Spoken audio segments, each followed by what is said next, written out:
Assalamualaikum warahmatullahi wabarakatuh. Salam sejahtera untuk kita semua. Om Swastiastu. Selamat pagi para healthies dimanapun berada.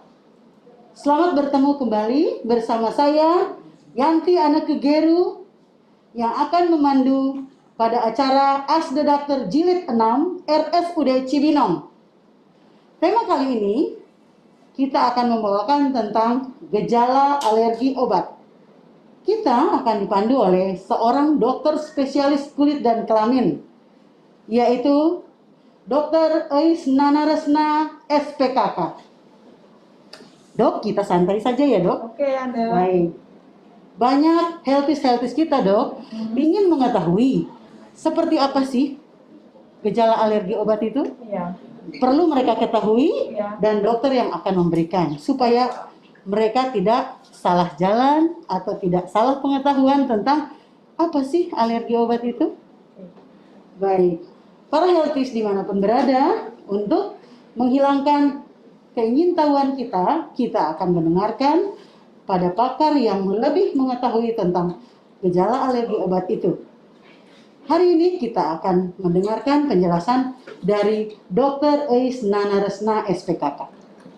Oke, baiklah sang moderator kita. Assalamualaikum warahmatullahi wabarakatuh. Waalaikumsalam Selamat warahmatullahi pagi para wabarakatuh. healthy semua, Om Swastiastu.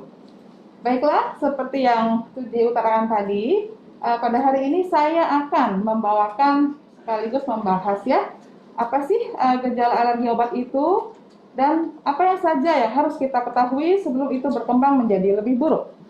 Baik, untuk mempermudah sekaligus juga agar para healthies bisa lebih membayangkan apa yang akan saya bawakan ini, saya akan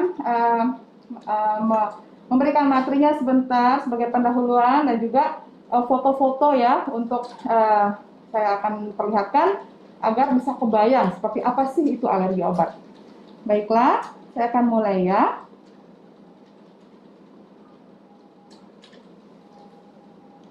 Oke, erupsi alergi obat. Erupsi itu artinya ya gejala fenomena munculnya suatu apapun itu ya, mau erupsi Gunung Merapi juga namanya erupsi. Nah, dia keluar ya dok? Ya, alergi obat juga disebut erupsi karena munculnya itu tiba-tiba dan dalam jumlah yang banyak ya, seperti muntahan leher lahar api begitu, oke? Iya. Nah, ini apa sih itu yang disebut alergi obat itu ya? Bagaimana gejalanya? Karena ini gejalanya ini tampak biasa saja kalau misalnya gejalanya ringan atau kasusnya lebih ringan atau bahkan nanti berkembang menjadi lebih buruk ya. Nah, ini erupsi ini atau erupsi alergi obat ini itu merupakan suatu respon imun dalam tubuh kita ya. Yang muncul pada kulit ya, muncul pada kulit. Terlihat berarti ya dok? Iya, kelihatan dan atau muka kutan. Muka kutan itu selaput lendir ya, pada mata bisa, bibir bisa, di area seluruh tubuh dok? Di area kelamin juga bisa ya. Yang terjadi akibat pemberian obat sistemik, artinya obat yang diminum atau disuntikan. Masuk ke dalam tubuh ya dok? Ya. Bahkan ada beberapa juga obat-obat yang dioleskan pada kulit, tapi yang bisa berefek sistemik. Itu juga bisa mengakibatkan alergi obat. Oke. Ya, jadi caranya obat masuk itu macam-macam ya. Jadi bukan hanya diminum saja, ya, bukan hanya disuntikan saja. Dioles tapi pun bisa ya? Atau bahkan per rektal yang dimasukkan ke anus ya? atau per vaginam ya, yang dimasukkan alat ke kelamin ya? Ya, jadi itu bisa. Jadi makanya memang harus hati-hati. Dan jangan lupa ini termasuk jamu ya, karena jamu itu juga banyak. Jamu? Ya, jamu itu mungkin perkembangannya. Kalau jamu tradisional saya kira ya paling tinggi dia karena alergi terhadap bahan herbalnya. Tapi ada juga beberapa jamu yang dimasukkan obat. Oh, ya, ada tambahannya gitu. Ada tambahan obat, makanya kayak jamu pegalino itu. Cesplong kayaknya habis minum itu kok langsung segar badannya gitu kan. Padahal yang kita tahu kalau jamu kan efeknya atau berangsur lebih lambat. Tapi kok bisa langsung cesplong. Kita harus curiga itu ditambah obat. Biasanya analgetik ya untuk Oke, ini menghilangkan ilmu ya buat alergi, para ya. healthies ya, Dok? Nah, ini hati-hati. Analgetik ini paling sering juga menyebabkan alergi obat, gitu. Oke. Makanya saya nggak minum obat kok. Kok alergi obat ya? Nah, Iya, tanya betul. juga minum jamu nggak? Oh, betul Ya. ya. Oke. Jadi ini terjadi akibat mekanisme imunologik ya. Jadi di sini respon imun kita terlibat. Jadi alergi obat ini itu mengenai orang-orang yang punya bakat alergi. Oh, bakat Ya. alergi ya, Dok? Ya, punya bakat alergi. Jadi misalnya kita dalam pemeriksaan pasien, dalam anamnesis kita harus tanya, ada nggak di dalam keluarganya riwayat yang menderita asma Oh, atau turunan berarti, Dok? genetik ya? Genetik, Kalau turunan ya. itu pasti ya. Kalau Oke. genetik itu bakatnya yang diturunkan, Bawaan. belum tentu ada sih. Oke. Gitu. Nah, jadi adakah riwayat asma atau misalnya dia suka kaligata, tahu kaligatan? Gatal-gatal. Biduran ya, Oh, bahasa Jawa biduran. biduran, Biduran. orang Sunda bilangnya kaligata, gitu kan? Kata ya. Kalau orang Makassar namanya sumimikan, gitu ya. Sumimikan. Jadi itu berupa bentol kemerahan, Mhm. ya. Tampaknya biasa saja, itu bisa hilang sendiri, ya. Iya. Nah itu umumnya bisa dicetuskan oleh makanan, apa kalau udara dingin, udara panas, gitu ya. Berarti ada faktor Ya, pencetus. itu dan bisa juga karena obat. Jadi kalau ada riwayat seperti itu dalam keluarga, hati-hati. Nah, atau juga suka bersin, hidungnya meler, kena debu bersin, dingin bersin, itu itu artinya dia punya bakat atopi ya, bakat alergi. Jadi orang-orang yang seperti ini itu harus hati-hati ya, karena dia Berjaga-jaga ya. bisa saja alergi obat juga. Nah, Wah, ada juga menarik ya. ya, terus ada juga ini alergi obat ini tidak langsung muncul begitu saja, tapi juga ada provokatornya. Provokatornya itu bisa berupa hapten ya. Hapten itu ya protein yang belum jadi, yang belum masih setengah jadi gitu ya. Atau juga oleh infeksi yang lain ya, itu juga bisa memprovokasi timbulnya respon imunologi ini. Ini juga patut dibedakan dengan keracunan ya. Kalau keracunan itu dia atau efek bukan ya, keracunan atau efek iritasi ya, atau efek toksik dari obat itu tidak dikategorikan alergi, karena di sini respon tidak diperlukan mekanisme imun ya, tapi memang obatnya punya efek samping seperti itu. Misalnya kita ngolesin sesuatu yang sifatnya iritatif, kok kulitnya jadi langsung terbakar, atau kita ngolesin krim kena matahari kok jadi gosong. Nah, apakah itu terlalu sensitif? Ya maksudnya di samping si bahannya sendiri bahan iritatif juga karena faktor matahari, tapi itu tidak dikategorikan alergi obat ya. Jadi kalau alergi obat ini betul-betul ada respon imunologi dan mengenai orang yang punya bakat. Berarti itu sesaat ya, Dok? Ya. Oke. Gitu ya. Reaksi sesaat. Dan itu tidak terlalu berbahaya biasanya kalau reaksi seperti itu. Kalau keracunan ya mungkin orangnya memang minum obatnya overdosis ya, gitu, atau ada tujuan homicidal gitu, jadi ya itu baru kita bilang keracunan ya. Tapi kalau alergi obat itu tidak tergantung dosis ya, mau minumnya setengah tablet, seperempat tablet, atau tapi kalau emang tubuhnya memberikan reaksi alergi terhadap itu akan tetap jadi. Dan ini mirip penyakit yang kulit yang lain ya, misalnya kayak campak atau kayak campak Jerman, atau bisa juga seperti cacar air, lepuh-lepuh. Jadi ini banyak banget macamnya ya. Kalau dihitung-hitung ada 15 gejala, ada 15 jenis alergi obat. Dan kalau tidak kalau tidak biasa lihat ya, itu bisa menganggap penyakit biasa, gatal biasa. Dianggap padahal ini berbahaya dalam tanda kutip gitu. Nanti kita lihat kenapa bahayanya. Hati-hati ya, Dok. Ya, jadi harus dipertimbangkan kalau suatu kelainan kulit timbul mendadak dan langsung banyak, jadi nggak 1-2. Tiba-tiba Kalau begitu, cacar kan 1-2 ya. Yeah. Kalau ini langsung tiba-tiba, makanya muncul. disebut erupsi ya. Yeah, tiba-tiba mendadak, jumlah banyak, harus hati-hati. Apalagi kalau ada disertai demam atau gejala infeksi ya, Dok? Merah, tulang, nyeri persendian ya. Hati-hati ya, sekarang di musim Covid nih, itu juga bisa sebagai salah satu yang mirip. Ya, jadi ayo kita mendengarkan ini, semakin menarik. 20% Covid reaksi gejala awalnya di kulit. Oke. Itu pertama kali dilaporkan oleh dokter di Italia waktu kemarin nih bahwa COVID itu ternyata mirip bisa juga muncul di kulit. Ya, alergi obat ini kalau ringan ya ringan, kalau berat bisa mengancam jiwa.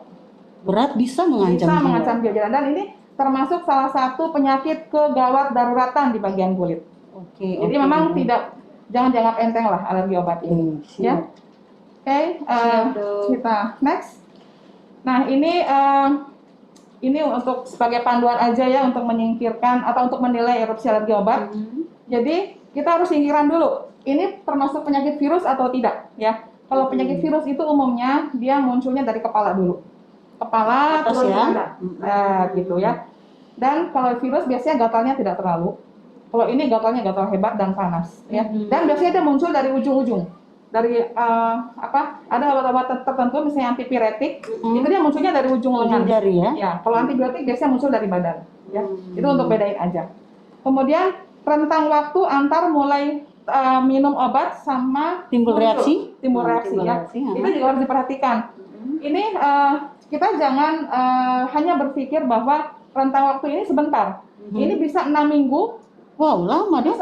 Bisa 3 minggu, bisa baru kemarin kalau dia udah sering, atau bahkan 3 bulan. Gitu. Jadi si metabolik obat itu tetap tertanam dalam badan kita. Jadi dia tinggal nunggu provokator aja langsung pencetusnya langsung keluar erupsi ya dok ya. Jadi anamnesis harus sampai sejauh itu. Siap. Kemudian, apakah ada perbaikan? Jadi misalnya dia rutin minum obat, gitu kan, misalnya penyakit yang kronik ya. Apa bisa sembuh dok? Bukan, maksudnya kalau misalnya pada saat makan obat itu timbul ruam, tapi ringan. Misalnya obat-obat yang kronik yang agak ringan itu seperti asam urat. Nah itu sering juga bikin. Dan gimana nih kalau misalnya kita udah curiga terus dihentikan? Apakah ada perbaikan? Gitu itu juga harus dipertimbangkan. Kemudian pernahkah dia seperti ini sebelumnya gitu kan? Jadi kan kadang-kadang orang nggak ngeh ya. Tanpa sadar ya dok ya. Tapi setelah kita tanya, oh iya setiap minum ini saya begini, gitu ya. Tapi sebenarnya dia tidak menyadari ya dok. Jadi sebaiknya kalau kita terbiasa misalnya harus minum obat yang secara kronis, harus dicatat apa sih apa yang kejadian selama minum obat itu. Kalau misalnya ada suatu kejadian, itu catatlah gitu dan dilaporkan ke dokternya ya, karena siapa tahu itu gejala alergi obat. Kita harus jadi filter sendiri dulu ya dok. Betul, karena kita yang aware ya, karena kalau gejala awal itu yang ringan-ringan tuh orang nggak ngeh, kadang cuma hanya beberapa bercak aja di tungkai bawah, gatalnya juga minimal ya, kalau sedikit minimal ya. Terus apa sih ini kayaknya gatal biasa udah gitu, padahal itu sudah gejala sebenarnya. Itu sudah gejala ya sebenarnya. Masih ringan. Ya. Nah ini gejala alergi obat yang bisa mengancam jiwa ya. Itu kalau kulitnya terasa nyeri ya, panas kayak terbakar, nyeri, sensasi terbakar ya. Seperti kena api gitu, kayak kesiram air, kayak gitu. Atau si kemerahannya tuh menyatu dalam satu ini. Jadi bukan lagi berupa bercak-bercak, tapi langsung menyatu. Oke. Nanti kita lihat gambarnya. Kemudian wajah bengkak ya, atau terutama mengenai bagian sentrofasial, jadi di center wajah gitu bengkak. Kemudian ada erosi di mukosa, baik itu mukosa mata, bibir atau di kelamin. Kemudian bila ada lepuh-lepuh, gelembung-gelembung ya. Kemudian kalau ini namanya Nikolsky sign positif tuh, kalau misalnya ada lepuh, kita geser kulit di sekitarnya, terus si gelembungnya melebar. Nah, itu artinya kulit udah lepas. Kulit udah lepas, ya. Kemudian membrana mukosa erosi, biasanya lecet di bibir ya, atau di bibir vagina. Dan urtikaria itu kaligata tadi. Jadi ini makanya jangan anggap enteng suatu urtikaria. Jangan anggap enteng. Ingat, jangan anggap enteng. Oke. Kemudian ya, jadi lidah bengkak, suhu tinggi, ya. Kemudian kelenjar getah bening juga membesar, nafasnya pendek-pendek, atau ada bintik perdarahan. Bintik perdarahan seperti demam berdarah gitu di dalamnya. Dia muncul ya. Jadi pada saat ditekan dia tidak hilang. Atau kulit menghitam. Ya, kulit menghitam. Kalau sudah membesar sudah berbahaya ya dok ya. saya perhatikan foto ya. Ini saya ambil dari buku resmi dari pedoman kita ya. Coba dok kita lihat ya dok Ini ya. namanya bentol ya. Jadi Kaligata, urtikaria, sumimikan. Ini bentol kemerahan. Nah ya, lihat wajahnya udah mulai bengkak, kedua kelopak mata, bibir ya. Ini hati-hati. Oke. Kemudian ini lidah, lidah bengkak seperti yang saya bilang tadi. Ini yang mengancam jiwa. Wow. Apalagi kalau ada sesak nafas, wah itu udah berarti dia bronkusnya sudah Terkena ya dok ya. Ini ruang kemerahan. Ini yang saya sebut tadi confluence. Jadi menyatu. Asalnya bercak, akhirnya menyatu. Zrak, gitu. Oke. Ini ya, dok, ya. menyatu, ya confluence. Ini itu yang sebelah kanan dicampur petekie, bintik-bintik perdarahan. Petehi Ini kan ya. tidak sama dengan infeksi virus kan, tidak sama campak separah apapun nggak akan gini gitu. Ya. Jadi ini kita udah wah ini alergi obat. Ini kalau ini kulitnya udah mulai terasa terbakar dan nyeri. Kalau sudah begini. Oke. Ini udah mulai berat nih ya. Nah, ada juga yang saya bilang tadi kan ada 15 jenis ya, ada 15 macam Ya, gejala. ada. Ini lain lagi. Tadi kan tadi bentol, terus kedua bercak. Ruang. Ini dia bernanah. Oh, ada nanahnya ya? Ada nanahnya kecil-kecil. Nanahnya kecil-kecil. Ini biasanya antibiotik atau asam mefenamat sering begini. Ya, seperti ini. Wow. Kalau masalah rasa sama ya, gatal, panas, nyeri itu sama semua. Cuma tinggal penampilannya. Sangat mengerikan ya dok.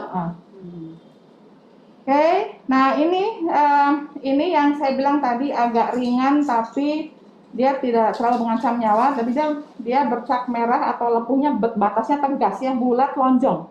Bulat lonjong. Ini sering karena antimo, asam urat, obat-obatan beberapa analgetik bisa seperti ini. Wow. Ya, jadi ruangnya merah kehitaman dan ada lepuhnya ya dok. Ini kalau berhenti minum obatnya dia hilang sendiri. Maksudnya berangsur hilang, tapi bercak merahnya, bercak hitamnya tetap ada ya. Nanti kalau minum lagi nambah lagi. Siap dok.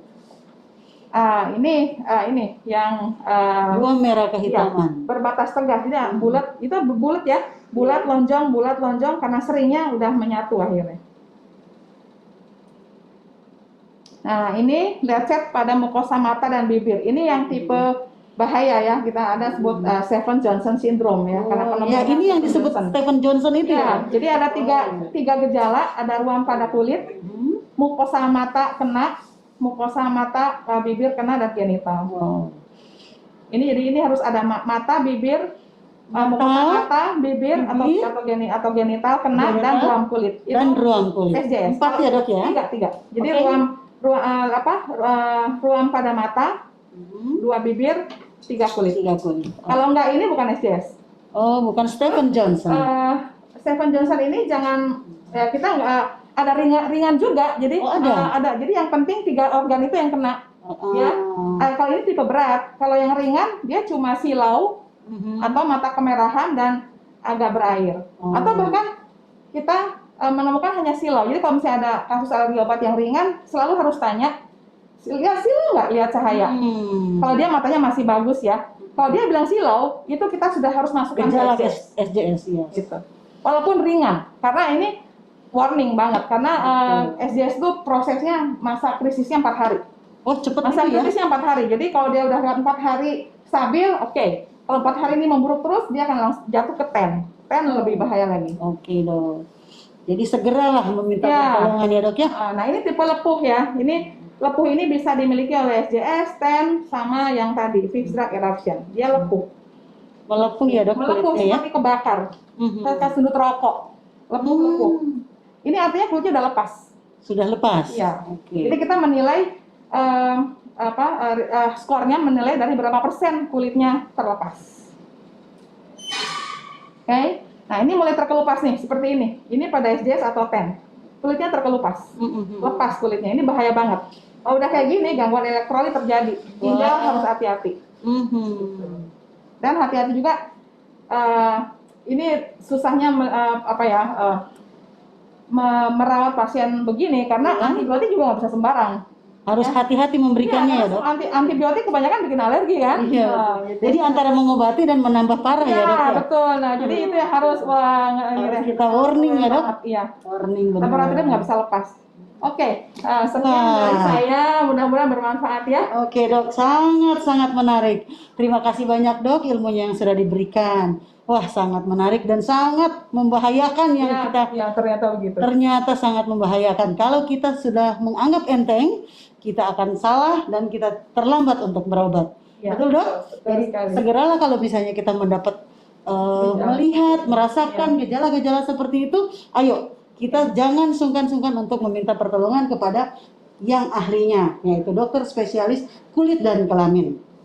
Dok, ini semakin menarik nih dok. Oke. Di medsos kita banyak sekali pertanyaan. Nah sebelumnya saya akan memberitahukan kepada para healthies dimanapun berada, Dokter Eis Nanaresna ini ada praktek di RSUD Cibinong. Hari biasanya yaitu hari Selasa dan hari Kamis. Kemudian beliau juga ada jadwal di klinik swasta kita yaitu Klinik Azalea di hari Jumat. Silahkan para healthies dimanapun berada, bila ingin mendengar atau ingin berkonsultasi dengan beliau, datanglah di hari-hari itu. Dan akan dilayani dengan sangat baik dan akan diberikan pemecahan masalah oleh Dokter Eis untuk masalah-masalah dari para healthies. Baik dok, kita akan jawab pertanyaan-pertanyaannya dok ya. Saya akan melihat pertanyaan-pertanyaan dari para healthies kita. Ini dok ada Kasanabila 23. Dia bertanya begini dok. Saya tuh nggak suka minum obat. Saya juga sangat sulit minum obat. Tapi bagaimana saya tahu kalau saya alergi terhadap salah satu obat itu? Oke. Baik, Kasana ya? Kasana. Oke, halo Kasana, mungkin mudah-mudahan menyimak ya. Kalau sebenarnya ada sisi positif ya kalau orang malas minum obat gitu. Jadi artinya Terhindar dia. ya setidaknya tidak ya agak sedikit jauh lah dari alergi obat. Karena begini, alergi obat itu sama seperti proses atau patogenesisnya atau perjalanan penyakitnya itu sama halnya dengan kalau kita alergi makanan. Ya, jadi makanya sekarang ASI eksklusif sampai 6 bulan. Itu tujuannya salah satunya supaya bayi-bayi kita tidak terlalu cepat terpapar oleh makanan luar. Ya, karena pertama sistem pencernaan belum siap, kedua ya untuk menekan alergi makanan. Gitu. Jadi semakin sering sesuatu memapar tubuh kita, itu kemungkinan besar akan kena, tinggi kemungkinan kita alergi. Tapi dikembalikan ya kalau kita punya bakat alergi. Gitu. Jadi kalau untuk pertanyaan Kasana tadi, mungkin boleh saya sarankan juga ya, maksudnya kita jangan terlalu takut juga minum obat. Jadi tapi minum obatlah sesuai kebutuhan, indikasi ya, maksudnya kita sakit apa, minumnya obat itu. Ya maksudnya harus daftar terus ya, maksudnya jangan ngobatin sendiri gitu, jangan ini infeksi nih. Padahal itu sebenarnya bukan infeksi, karena sering orang pasien saya juga, dok saya gatal tapi saya sudah loh, kok amoxicillin obat gatal gitu. Ini salah satu yang penyebab jadi menjadi dokter sendiri ya dok. Kenapa sekarang amoxicillin menjadi pemecah rekor alergi obat dengan paracetamol karena korban iklan. Gitu. Jadi korban iklan ya. Maaf ya para iklan. Nah dok ini menarik dok. Kan orang sedikit-sedikit jangan sebut merek dok. Dok kita jangan sebut merek ya dok. Sorry maaf. Ya enggak ini bukan menjatuhkan, cuma mungkin tetap ke perilaku ya. Peringatan. Bukan salah obat loh ya. Bukan salah obat.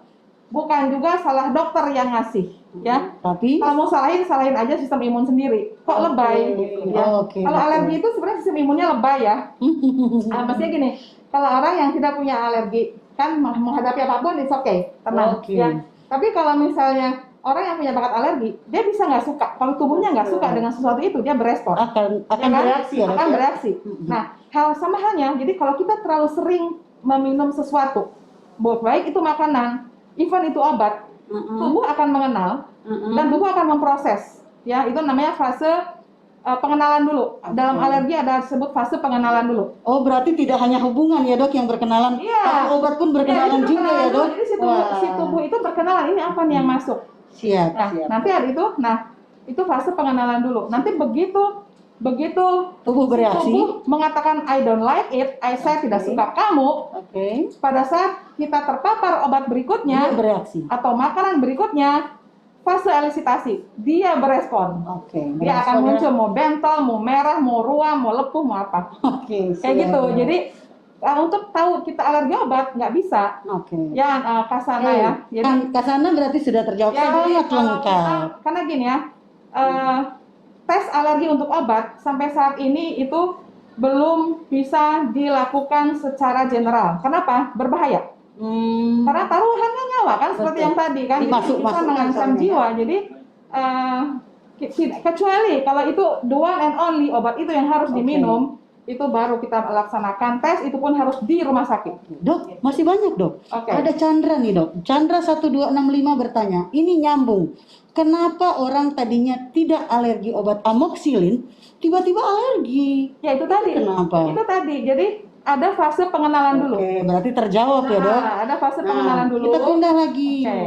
Dok, ada Mafis dari Kaloka.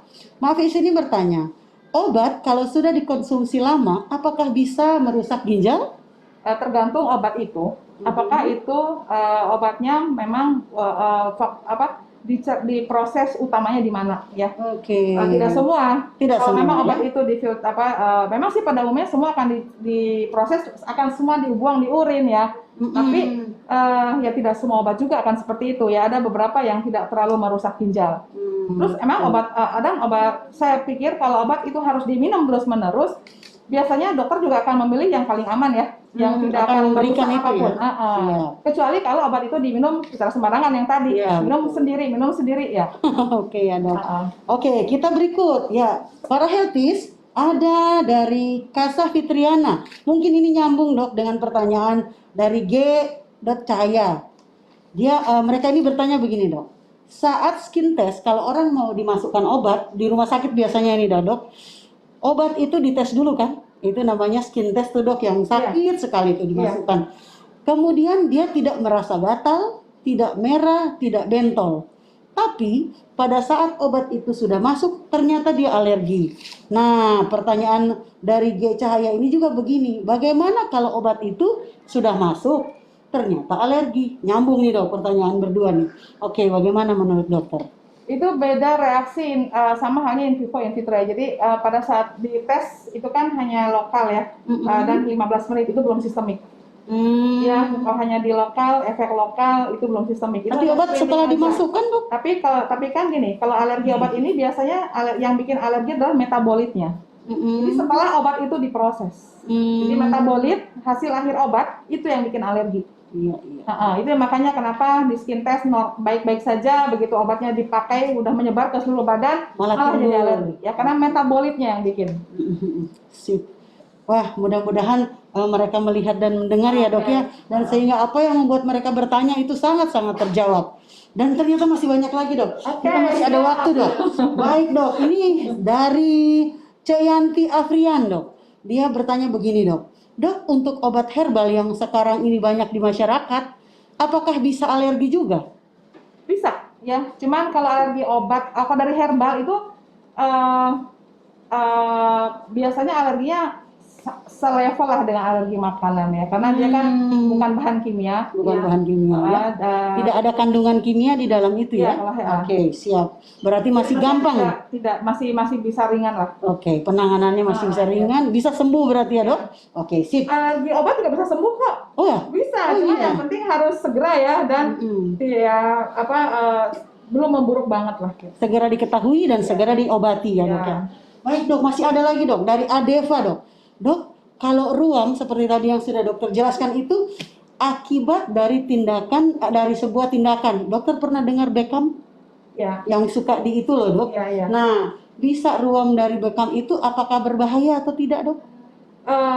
Kalau saya sendiri belum pernah di Beckham ya. Mas lihat prosesnya itu tadi kan memang ada disungkup, diisap. Betul. Ya, jadi saya kira proses. Tapi sebelum disumpuk itu dilukain loh dok. Ya, dengan itu ya katanya untuk mengamankan darahnya ya. So far sih itu kan dia hanya physically aja ya. Maksudnya bukan nggak dimasukin obat apa-apa. Saya kira itu bukan kategori alergi obat. Oke, berarti aman. Ya, aman. Ya, aman berarti. Sip lah. Dok, ada lagi nih dok. Dari Medica underscore Herzegovia. Oke. Nah, kata dia begini. Saya punya alergi sudah 2 tahun. Ya. Tapi setiap 2 hari saya kemudian itu minum obat yang namanya cetirizine. Setelah sudah tidak konsumsi makanan yang menimbulkan alergi, tidak ada juga riwayat penyakit lain. Nah, mohon penjelasannya. Ini maksudnya Ini dia alergi obat dia apa sudah ya? alergi Alergi obat. obat. Kemudian Tapi sudah nggak minum kan? sekarang ini sudah tidak minum. Oke, terus? Sekarang sudah tidak minum.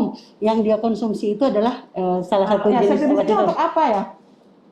Nah itu dia menjelaskan bahwa sudah tidak konsumsi makanan yang menimbulkan alergi. Jadi begini dok, dia itu makan makanan seafood, kemudian timbul alergi. Dia berobat mendapatkan obat itu. Cetirizine. Ya. Oke. Nah maksud dia bagaimana sih itu? Apakah udah aman? Maksudnya aman yang mana nih? Aman sudah tidak meminum obat itu bisa timbul Ya, lagi alerginya kah? Kalau alergi obat, kalau kita alergi terhadap suatu obat, itu memang sangat sudah wajib lah hukumnya itu bahwa obat itu jangan lagi diminum seumur hidup. Karena kita gambling ya. Jadi kalau untuk alergi makanan mungkin ada fase sembuh ya. Jadi ada proses desensitisasi namanya. Jadi pada suatu saat tubuh akan mentolerir sehingga dia tidak alergi lagi dengan makanan itu. Nah, tapi masalahnya kan makanan. Makanan itu kan hanya alergi dengan protein. Begitu protein berubah menjadi glukosa, alerginya udah hilang sendiri kan, gitu. Nah, kalau obat kan nggak bisa kayak gitu. Kan ada metabolit yang bisa tahan berbulan-bulan. Jadi terlalu gambling kalau mengatakan alergi obat bisa sembuh gitu. Dan terlalu gambling banget lah ya kalau taruhannya. Jadi kalau misalnya pada kasus ini kalau alergi obatnya sudah tidak diminum ya memang harus. Terus kalau misalnya ada bertanya cetirizine itu gunanya untuk apa? Memang itu untuk antihistamin. Jadi untuk menekan gejala pada saat kalau gejala alerginya timbul. Itu aja. Berarti kita sarankan pada Medica Herzegovia ini berobat saja ya. Datang ke klinik untuk pertanyaannya kurang spesifik ya. Oke. Misalnya cetirizine untuk apa nih? Betul. Kalau cetirizine untuk alergi obat enggak. Ya kalau untuk alergi makanan monggo. Tadi Nel Hertis, tadi dokter sudah menjelaskan bahwa kita harus anamnesa, kita harus bertanya lebih detail, kita harus mencari penyebab alergi parahertis itu apa supaya dokter bisa mengobatinya dengan cepat, tepat, dan sembuh yang kita akan dapatkan. Betul dok? Ya. Oke. Dok, masih ada lagi dok dari Diana. Diana Dotria. Ciri-ciri orang alergi dengan obat. Ciri-ciri setelah dia meminum obat atau ciri-ciri orangnya? Orangnya nggak ada. Ciri-ciri orangnya tidak ada. Tinggi orangnya nggak ada. Bisa mengenai siapa aja. Ya, cuma mungkin kalau orang-orang yang punya bakat alergi memang bisa kelihatan sih ya, misalnya kelopak matanya di bawah ada, atau yang paling sering sih ini ya, telapak tangannya banyak garisnya nih, kayak saya nih. Ya, hiperlinear palmar itu salah satu. Telapak tangan, ayo, orang itu punya bakat alergi. Mari kita lihat telapak tangan kita ya dok. Kulitnya juga cenderung lebih kering ya, kering gitu. Itu kulit cenderung secara umum orang punya bakat alergi. Ya, para healthy simak baik-baik. Penjelasan dari dokter sangat berguna buat kita. Dok, ini Medica bertanya lagi nih. Ternyata dia bilang bahwa bila tidak minum cetirizine, alerginya itu akan timbul. Dari makanan. Walaupun dia sudah menghindari makanan itu, tapi dia tidak meminum cetirizine, timbul lagi alerginya. Begini, alergi itu bisa mix. Ya, jadi kita tidak bisa mencurigai, saya alergi makanan, nggak begitu ceritanya. Jadi kalau kita mau tahu, kalau mau cepat ya tes alergi. Saya alergi apa aja, selesai. Kalau enggak, kita challenging food namanya. Jadi challenging food. Jadi kita misalnya satu hari itu makan satu protein aja, ya. Terus dilihat responnya tubuh kita gimana. Reaksi tubuh kita gimana. Timbul apa gitu dok? Makanan tuh terjadinya cepet ya, 3 jam setelah makan tuh udah kerasa gitu. Bahkan kalau dari mulai dikunyah pun ya, kalau udah tubuhnya udah mengenal itu dia udah mulai gatal gitu. Terus kalau cetirizine itu memang sifatnya untuk menghilangkan gejala ya, maksudnya sebagai antihistamin memang. Antihistamin ya dok? Bukan sebagai obat penyembuh alergi, nggak bisa. Alergi itu nggak bisa disembuhin. Oh, berarti Ya, karena yang membuatnya kan respon imun kita sendiri. Jadi kalau imun kita nggak suka dengan protein itu, ya dia terus akan berontak, gitu. Dia akan terus menggejala. Dok, Gitu. bisa nggak kita itu berasumsi bahwa harus membangkitkan imun kita sendiri supaya kita punya tameng punya tameng bisa. untuk Bisa. menghalangi semua alergi itu ya? Bisa menekan. Iya, bisa menekan. Bisa. Itu Bila salah imun satu kita upaya. bila imun kita meningkat, kita mempunyai kekebalan untuk melawan alergi itu ya. Jadi kembali ke yang tadi dulu ya, saya mau tambahin lagi bahwa alergi itu bukan hanya seafood ya. Itu ada 3 golongan besar. Satu aeroalergen. Aeroalergen itu yang gini agak ngelenceng dari Arab sih. Oh iya, yang apa dok? Ilmu ini dok, ilmu. Jadi yang 3 kelompok besar yang bikin alergi. Satu aeroalergen, alergen yang dihirup. Itu bisa dari debu kecoa, tungau dalam rumah, Debu kecoa, tungau dalam poison rumah. ivy, serbuk-serbuk di hutan, serbuk pinus, serbuk apa, kemudian polen tuh, Pollen apa tuh dok? itu loh, bunga. Oh, Serbuk bunga. Ya. Terus kulit ari binatang peliharaan, kulit ari dari binatangnya apa saja? apa saja, unggas, ayam, burung, kucing, anjing, kuda, kulit arinya. Kulit arinya. Kulit ari biji-bijian, makanya orang ada yang panen langsung timbul. Oke. Itu kulit ari biji-bijian, sama kulit ari diri sendiri. Berarti orang yang punya bakat alergi kan kulitnya kering, itu kan suka busik. Betul itu sekali. bisa sebagai alergen buat kita. Makanya kulit harus lembab. Kulit orang alergi harus lembab. Ya, pakai pelembab itu nomor 1. Nah, itu dari kelompok aeroalergen. Kelompokan kedua itu dari makanan. Makanan semua, bukan cuma seafood, termasuk kopi, tomat, teh, nasi. Wah, kopi juga termasuk. Waduh. Kalau ada bisa dilihat dari modality yang untuk skin prick test itu yang dicobakan 35 item. Itu bukan cuma seafood aja, semua bisa ya. Kemudian kelompokan yang ketiga suhu yang ekstrim. Suhu itu yang semua ekstrim. bisa, mau panas banget mau dingin banget. Jadi berarti medika ya. Jadi jangan selalu curiga ke seafood. Cari yang lainnya lagi. Selama itu ada, dia akan gatal terus. Oke, dok. Nah, banyak banget ini pengetahuan. Saya akan meminta kepada. Oh ya, satu lagi deh, sorry. Yang Anda bilang tadi untuk meningkatkan imun. Jadi memang dalam tubuh kita tuh ada 2 macam imun ya. Imunitas seluler sama imunitas humoral. Seluler dan humoral. Jadi, orang alergi itu berkembang dari orang yang imunitas selulernya rendah sehingga imunitas humoralnya tinggi. Ya, kelihatan orang alergi itu dulunya terlalu apik. Hidupnya terlalu apik. Terlalu apik, terlalu protek. Jadi anak kecil yang terlalu diprotek kemungkinan akan berkembang penyakit alergi. Waduh, ibu-ibu nih, ya. Healthy ibu-ibu nih. Beda anak kampung nggak ada yang alergi. Dibiarkan saja ya. Alergi. Jarang ya. Lagi kecil dia korengan. Betul sekali. Korengan infeksi bakteri itu merangsang imunitas seluler. Waduh. Nah, kalau kita nggak mungkin dong mau korengan. Nah, jadi bisa kok, makanya kan sekarang udah banyak berkembang tuh makanan-makanan yang mengandung lactobacillus. Lactobacillus ya dok? Betul dok, wah. Nah, itu tambahan lagi satu. Tambahan satu ya dok. Nah, saya juga akan mengingatkan, ayo, datang ke RSUD Cibinong di Klinik Dr. Eis Nana Resna SPKK.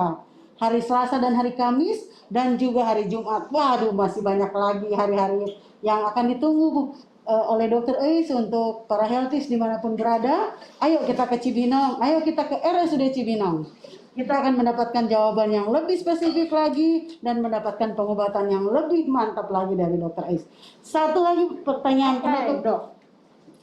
Apa sih bedanya alergi dan keracunan? Oke. Tadi di awal saya sudah sebut ya. Jadi kalau alergi itu tadi ya, jadi dia alergi itu dibutuhkan suatu mekanisme imunologi ya.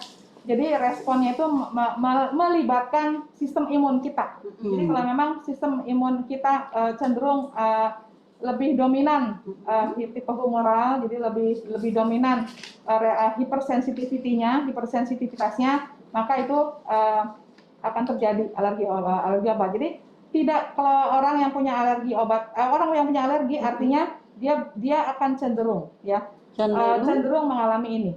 Orang yang tidak punya bakat alergi Enggak. Tidak mengalami. Jadi memang dia akan aman minum obat-obat yang orang lain alergi. Jadi alergi obat ini hanya mengenai orang-orang tertentu aja. Itu bedanya. Oh, itu alergi ya? Ya, tidak semua orang akan mengalami alergi obat. Tidak semua. Tidak Jadi semua. orang yang punya bakat alergi, orang yang punya bakat atopi ya namanya. Itu yang akan mengalami. Itu yang kemungkinan besar mengalami alergi obat. Enggak semua juga, mungkin Iya. kemungkinan besar ya. Tergantung trigger kan tadi, tergantung si provokatornya apa. Betul, provokatornya. Nah, kemudian kalau keracunan itu bisa mengenai semua orang. Oh, Karena itu iya. tergantung dosis. Betul. Kalau alergi nggak tergantung dosis. Iya, sip. Ya gitu. Berarti sangat jelas ya, Dok? Ya, kalau keracunan ya mungkin dia overdosis. Betul. Bisa itu. Oke, wah jelas sekali.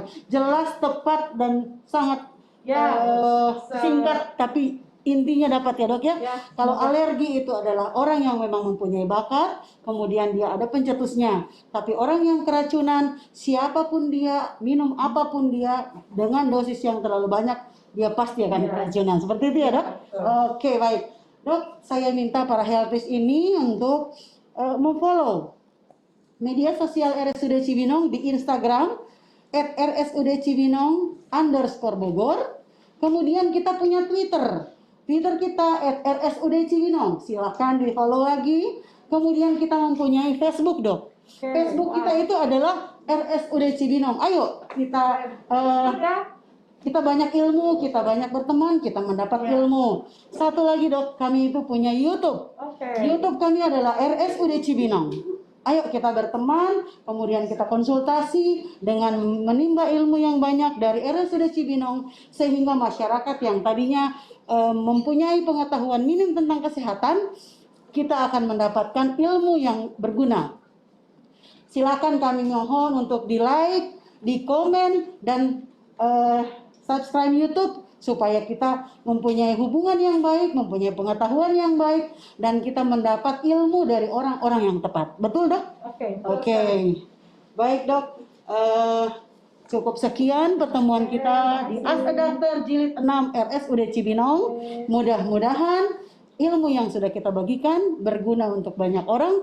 Para healthies dimanapun berada, kita akan bertemu kembali di acara Ask a Doctor Jilid 7. Silakan menunggu informasi dari kami berikutnya.